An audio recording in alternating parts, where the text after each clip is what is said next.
A nuclear power plant produces enough heat to boil millions of liters of water every single hour.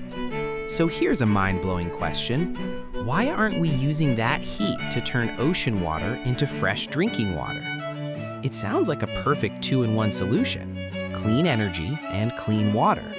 So what's stopping us? Welcome to MindBlown Science.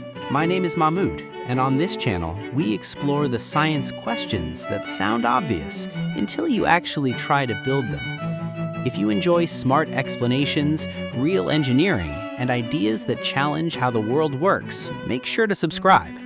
Now let's break this idea down properly. A nuclear power plant doesn't just produce electricity, it produces heat, a lot of it. In fact, a typical nuclear reactor operates at around 3,000 megawatts of thermal power, but only about 1,000 megawatts become electricity. That means roughly 2/3 of the energy is waste heat. And desalination plants? They love heat. Thermal desalination methods like multi-stage flash, MSF, and multi-effect distillation, MED, work by heating salt water until it evaporates, leaving the salt behind. So, on paper, the math looks beautiful. To evaporate water, you need energy called latent heat. Q equals M times L, where Q is heat energy, M is mass of water, and L is latent heat of vaporization.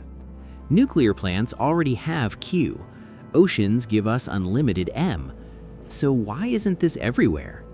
First problem, saltwater is brutal. Saltwater aggressively corrodes steel, pipes, valves, everything.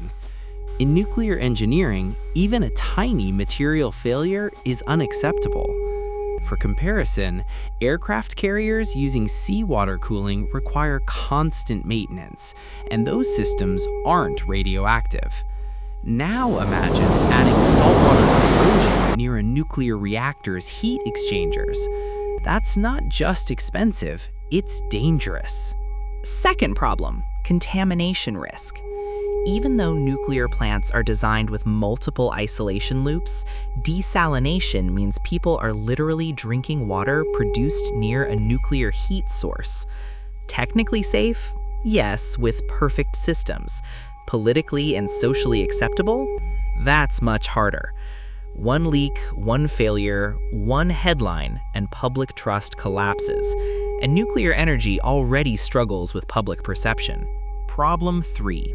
Efficiency and economics. Nuclear plants are optimized for steady electricity output, not flexible heat extraction.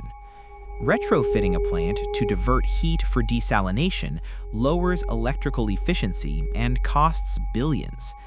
In many cases, it's cheaper to use nuclear electricity, power reverse osmosis desalination instead, even if it's less elegant. Real-world examples. This idea has been tested. In Kazakhstan, the BN-350 nuclear reactor provided both electricity and desalinated water for decades. In Japan and India, small-scale nuclear desalination projects exist. So it can work. But scaling it globally, that's where reality hits hard. The real reason nuclear desalination isn't common isn't science. It's risk, cost, and trust. Engineering doesn't just ask, can we build this? It asks, what happens when something goes wrong? Sometimes, the smartest ideas don't fail because they're impossible. They fail because the margin for error is too small.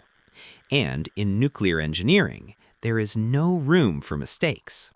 That's why the world still keeps power plants and drinking water separate. So here is a question for the brave ones among you. If the engineers guaranteed it was 100% safe, would you actually drink a glass of water fresh from a nuclear reactor?